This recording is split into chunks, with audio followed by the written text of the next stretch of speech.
Lived in Renaissance Italy. He wrote a book, De Ludo alle Liber. Basically, the book of games of chance. He was a gambler. And he wrote an autobiography which still exists, and I just love this particular bit from it. At a very early period in my life, I began to apply myself seriously to the practice of swordsmanship of every class, until, by persistent training, I had acquired some standing even among the most daring. By night, even contrary to the decrees of the Duke, I armed myself and went prowling about the cities in which I dwelt. I wore a black woolen hood to conceal my features, and put on shoes of sheep pelt. Often I wandered abroad throughout the night until day broke, dripping with perspiration from the exertion of serenading on my musical instruments. He should have lived in Ankh-Morpork. I think Ankh-Morpork and Renaissance Bologna were pretty much similar, and he would have made a wonderful Discworld character. He was an illegitimate child. His mother tried to abort him. It didn't work. A brilliant mathematician, utter rogue, wounded a man in a knife fight, gambled away the family fortune, wrote the first major algebra text in history. His elder son was convicted of poisoning his wife, that is the son's wife, and was tortured and executed. His younger son stole jewellery from the family home. Girolamo was paid 1,400 gold crowns for curing the Archbishop of St Andrews' asthma. He was accused of heresy and imprisoned. He cast Jesus' horoscope, and he predicted the day of his own death and committed suicide to make sure that he preserved his reputation. Okay. You still hear me? No. Yeah, we can. It's back again now. Okay, it's obviously rather delicate. I'm not sure what the feedback problem is. Okay. In his book on games of chance, he actually gave what boiled down to the first definition of probability. And he also had a principle. To the extent to which you depart from equity, if it is in your opponent's favour, you are a fool, and if in your own, you are unjust. And on the basis of this, he defined fair odds, which is the ratio of losses to wins for the person betting, not for the bookie. So in effect, he defines the probability of an event to be the proportion of occasions on which it happens in the long run. So, suppose that a bookie offers you odds of 10 to 1 on galloping Girolamo in 3:30 at Kempton Park, and they're fair odds, not very likely, then the estimate is in every 11 races, the horse will win 1 time and lose 10 times. 10 to 1. We're talking about million to 1 chances, so this is actually important you get this into your head. Yes. So a 10 to 1 odds is the same as a 1 in 11 chance. So you have to add them up and then pick the right number. Okay. So odds of 1,000,000 to 1 means it happens once in every 1,000,001 occasions. And that and 1 is going to be vitally important. Well, if we have fair dice, the probability of any particular face coming up, they're all equal probability. There are 6 faces, so it's 1 in 6. And Cardano explained if you throw 2 dice, there are 36 different possibilities. A lot of people hadn't grasped this because they thought the dice were kind of interchangeable. But no, it's really any particular combination. Think of a red die and a green one. If you throw the 2, the red one can be any of 6 possibilities, the other one can be any of 6 possibilities, 36 altogether. Cardano understood this. And the gamblers at the time knew and did not understand a game with 3 dice. You throw 3 dice, you add them up, and they found that a total of 10 is more likely than a total of 9.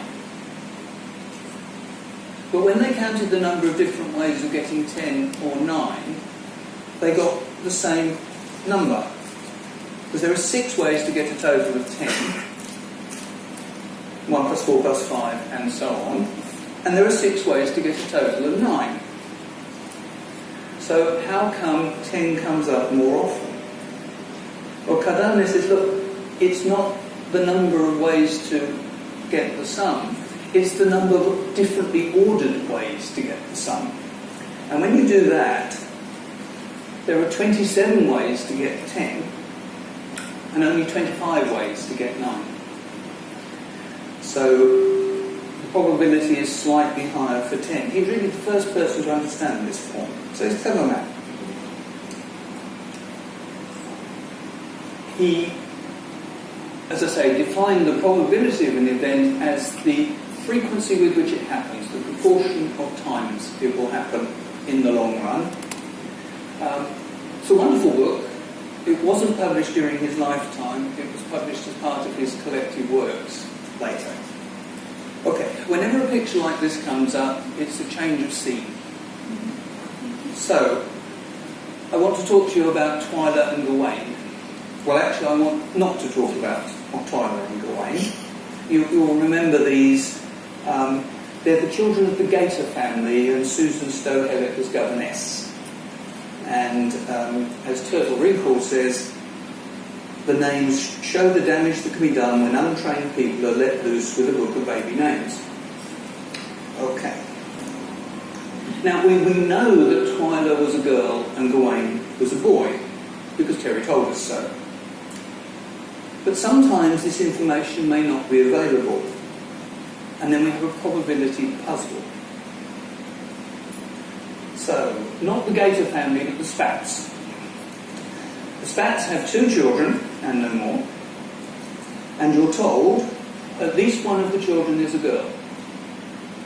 Assuming boys and girls are equally likely, which actually isn't true, but assuming they are, what is the probability that both children are girls?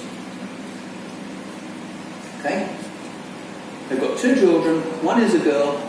What's the probability both are girls? 50%. Mm-hmm. Well, one's a girl, the other one's equally likely to be a boy or girl, so probably a half. Wrong. Wrong. Why? Think of the births happening in order. It's like the dice. There are 4 possibilities. Girl, girl, girl, boy, boy, girl, boy, boy. They're equally likely. If all of those could occur, the probability for each is 1/4. But we're told they have at least one girl. What we're not told is whether it was the first one or the second one. So what gets removed is the boy-boy combination. So we're left with 3 equally likely combinations. This is called conditional probability. And each of those 3 has probability 1/3. And in 2 cases, girl, boy, or boy, girl, they don't have 2 girls, and only in 1 case do they have 2 girls. So the conditional probability of 2 girls is actually 1 in 3. Okay, now it starts to get weirder. It'll get very weird, I promise you. Suppose you're told the eldest spat rat is a girl. Now what's the probability they're both girls? Now 1/2 is correct, because girl, girl, girl, boy are the only 2 possibilities. So 1/2 is correct now. So depending on the information we have, in a fairly subtle and confusing way, we get different probabilities. Okay, now if you think that's weird, so this is called conditional probability. Suppose you are told that of their 2 children, at least one spat rat is a girl born on Octoday. Now remember, on Discworld the week has 8 days. So it's like the Beatles, it has an 8-day week. And some of you will understand that. Again, assuming equally likely boys and girls, which again is not true. See the previous footnote. What's the probability they have 2 girls? Would you believe 15 over 31? Let me explain why. Okay. You can draw up a chart of all the possibilities. You may not be able to see some of this because it's a bit low down, but draw up a chart with 16 horizontal rows, 16 vertical rows. It's split down the middle. First child girl, first child boy, second child girl, second child boy. Then look at the bits of that, and it's the 8 rows in each of those squares are the 7 days of the week plus Octoday. And so the information that one of them is a girl born on Octoday gives us a row and a column in that picture. And now you just count squares, and you'll find that 15 of those squares, which are the green ones in the picture for those who can see it, they're both girls. Sorry, 13 of them, they're both girls. No, 15, they're both girls. And 16, one of them is a boy. So there are 31 green squares, 15 of which give you girls. So they're all equally likely. Conditional probability, 15 divided by 31. And if you think that's obvious, so exercise for the reader coming up. We're told one of them is a girl born on Hogswatch night. Now, you need some information here. The Discworld year is 800 days long. This is a full spin year. It's often divided into 2 400-year periods. And in the rural areas, they tend to identify the 2. So in rural areas, I think Hogswatch night happens every 400 days. But in the true calendar, one of those is not Hogswatch, it's Crueltide. So it's 1 in 800. So, given that one of their children is a girl born on Hogswatch night, what's the probability now that they have 2 girls? And the answer is 1,599 divided by 3,199. And you can do it with the same little diagram. Okay. Why is this important? Why do we care? New Scientist mentioned a puzzle rather like this some years ago, and people wrote in and said, what's the point of this stuff? And New Scientist didn't tell them. So I'm going to tell you. Why is it important? Many vital real-life decisions are based on this kind of probability calculation, in particular in criminal law and in medicine. So I'm going to give you a medical example. Okay. Listen carefully. 1% of dragons suffer from zigzag throat. Suppose we have a screening method for dragons so that 80% of dragons with zigzag throat will test positive, and 10% of dragons without zigzag throat will also test positive. So that's a false positive. Suppose a dragon tests positive. What's the probability they will develop zigzag throat? Now, this kind of question was asked in Roundworld by a chappie called Gerd Gigerenzer and his colleague Ulrich Hoffridge, and discovered when doctors are asked the same question but about a standard disease, it was breast cancer in fact, only 15% of them got the answer right. Most of them went for 70 or 80% as the answer.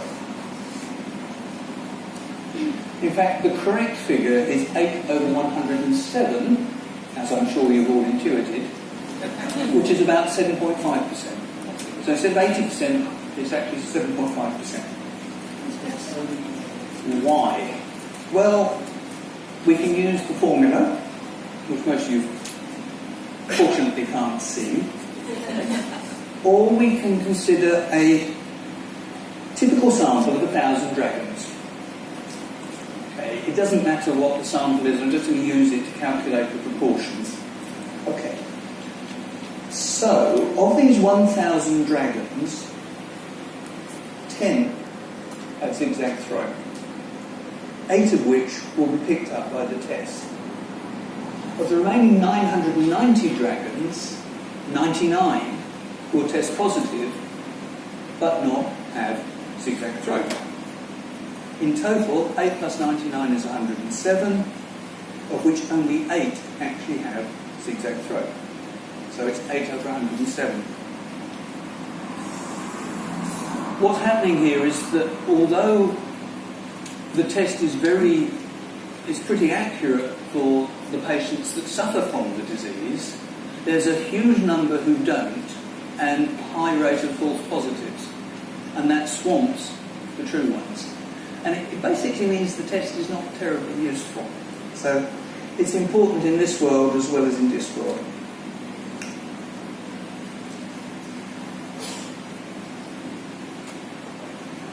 Mail Online 2010 reported that an art gallery owner called Fiona Exon was gobsmacked when she opened up a pack of eggs for breakfast and found all 6 of them were double yolked. There's even a photograph. Probably have to stand up to see it. So it was calculated that the odds were 1 quintillion to 1, not a million to 1. 1 quintillion to 1. Now, a million to 1 happened 9 times out of 10, but we don't know what happens if it's quintillion to 1. And those of you who have been rereading Guards like me will remember that at one point they have to adjust things to get the odds to be exactly a million to 1 against hitting the dragon with the magic arrow. And they get it absolutely right, get the odds, you know, you have to stand on one leg and do all sorts of things to get the odds to 1 million to 1. So anything else won't work. It then turns out that doesn't work either. But, so the calculation was basically, for each egg there is a certain proportion that are double yolked. The next day, to its credit, the Daily Mail followed up and said, well, actually, probably a bit less than that. But David Spiegelhalter, who is the Professor of Public Understanding of Risk at Cambridge, said, no. He went on the internet and he found this. He found pictures of packs of double yolked eggs. So what he reckoned must have happened was either it got the wrong label, or they had too many packs of double yolked eggs to sell, so they deliberately slapped the wrong label on it anyway. So that's a way that quintillion to 1 chances can happen much more frequently. Okay, change of scene again.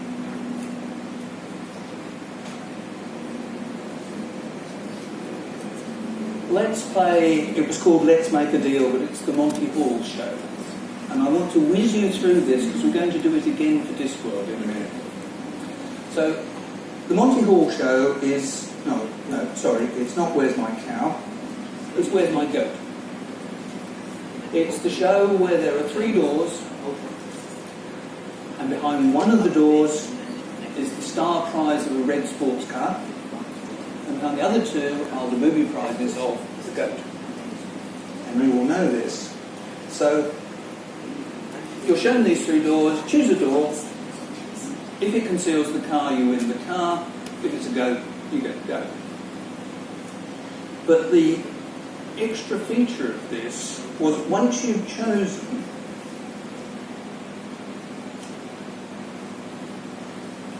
Monty would open one of the doors, not the one you'd chosen, and one he knew did not show the cut. So he's opened one of the doors and there's a goat. You've chosen one. Of the other 2, one definitely has a goat because he's just shown you. Okay. Now it looks like at that point you've got two doors. The goat's behind one, the car's behind the other, equally likely. So he would say to his guest, would you like to swap? And at Woolwich University they didn't. And actually, as we analyse this, that's probably a smart choice, and it has very little to do with probability theory. But, would you like to swap?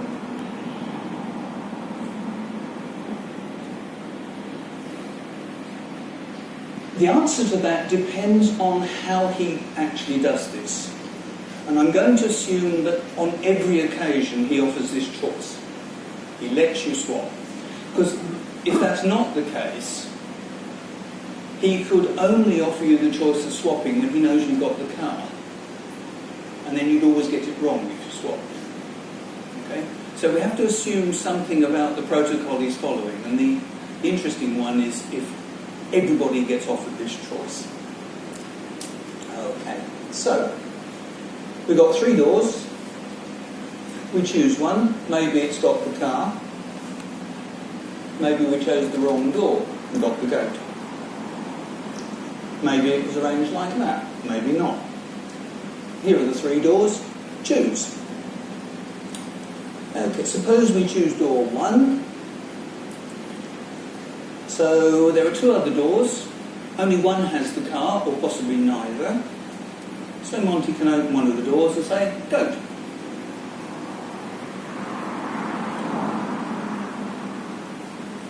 Would you like to swap? Would you like to switch to the other one? Yes. And with that protocol, the answer is yes.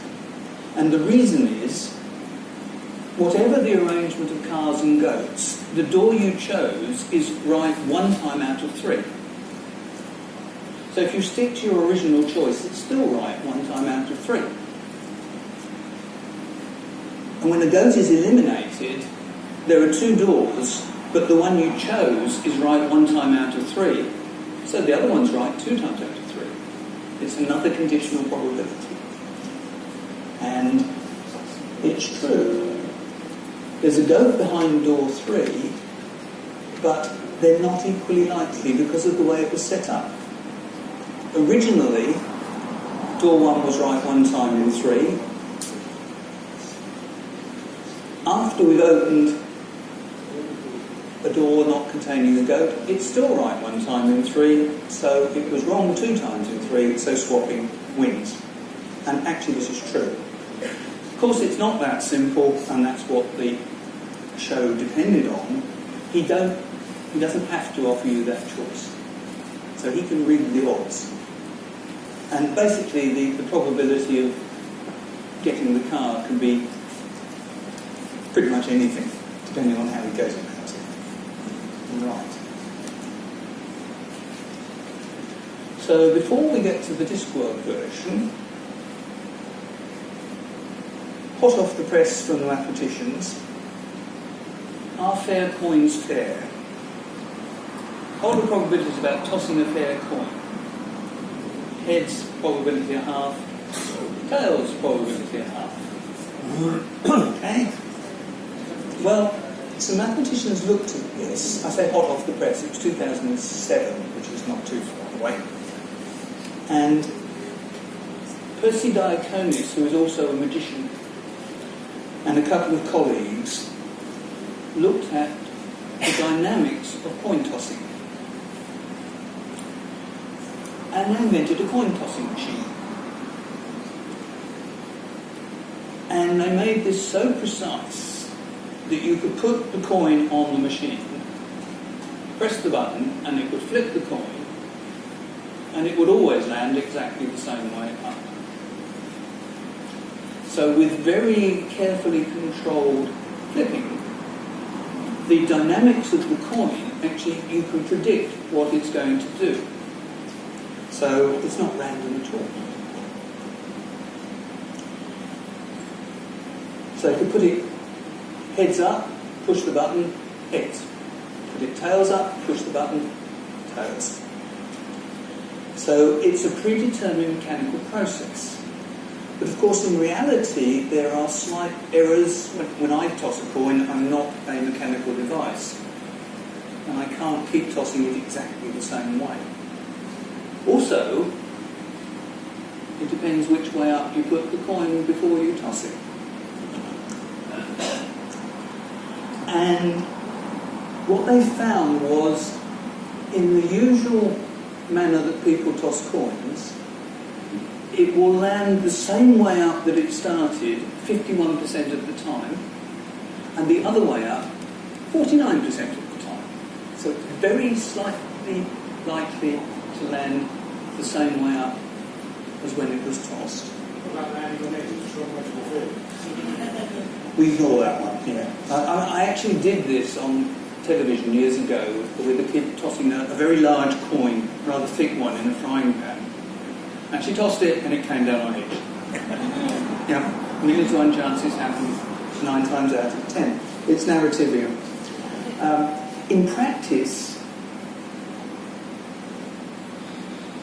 sorry, let's go back to the coins. There are 2 things that happen when people are really tossing coins. One is the initial conditions are randomised. I pick a coin out, I stick it down. I don't always, unless I want to exploit this 51% probability, place it the way up I want it to land. But the other one is, the other person doesn't call until after you toss the coin. While it's in the air, so you take the coin, toss it, they say heads, thud. So you can't rig it to match their choice, even with this slight house advantage of 51%, because you don't know what they're going to choose. Well, if we've done it for coins, what about dice? Are fair dice fair? And the answer is no, they're not. And the same thing happens. There's a complicated, it's a much more complicated problem, but you take a perfect cube, you roll it, you let it bounce, you see which face comes up, and with reasonably realistic conditions on how fast you throw it and so forth, the face that was on top when you started is the most likely one to come up when it finishes. It's a very slight advantage, but it does exist. Okay. Change the scene again. Let's play the Pondy Stibbs show. Okay. So Pondy Stibbs, the host from the High Energy Magic Building, gives you a choice from 9,000,009 doors.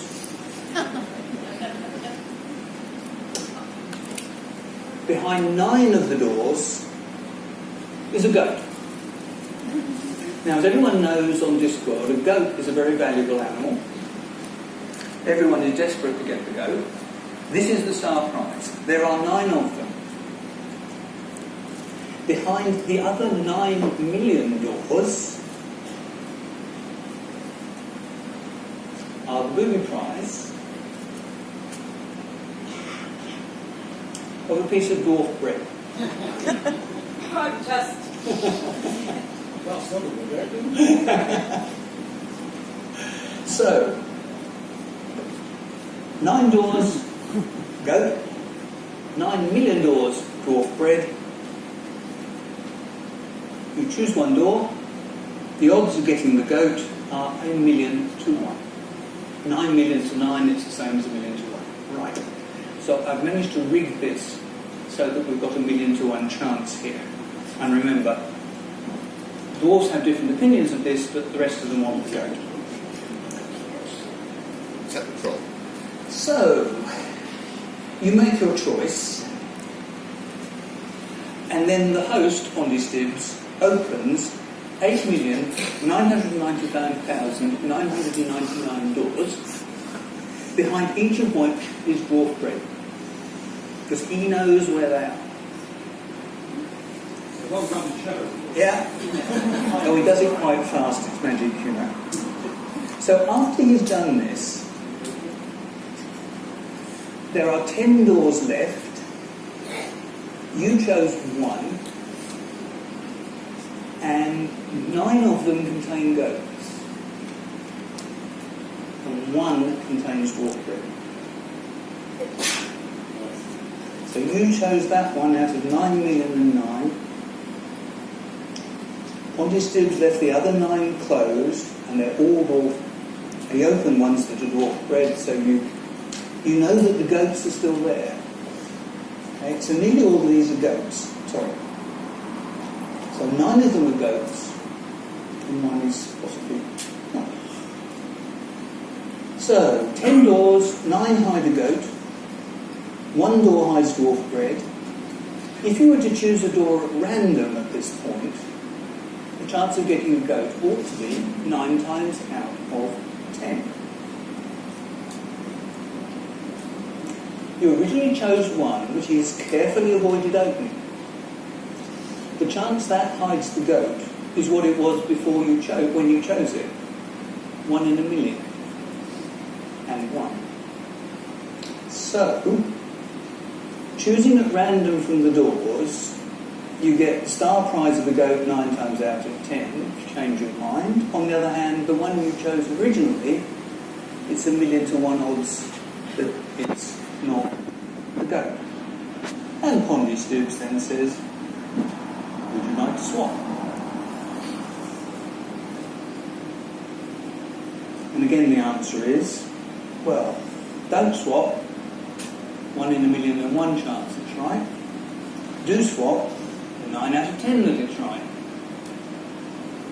1,000,000 to 1, 9 times out of 10. Which one do you prefer? So, 1,000,000 to 1 chances really do happen 9 times out of 10.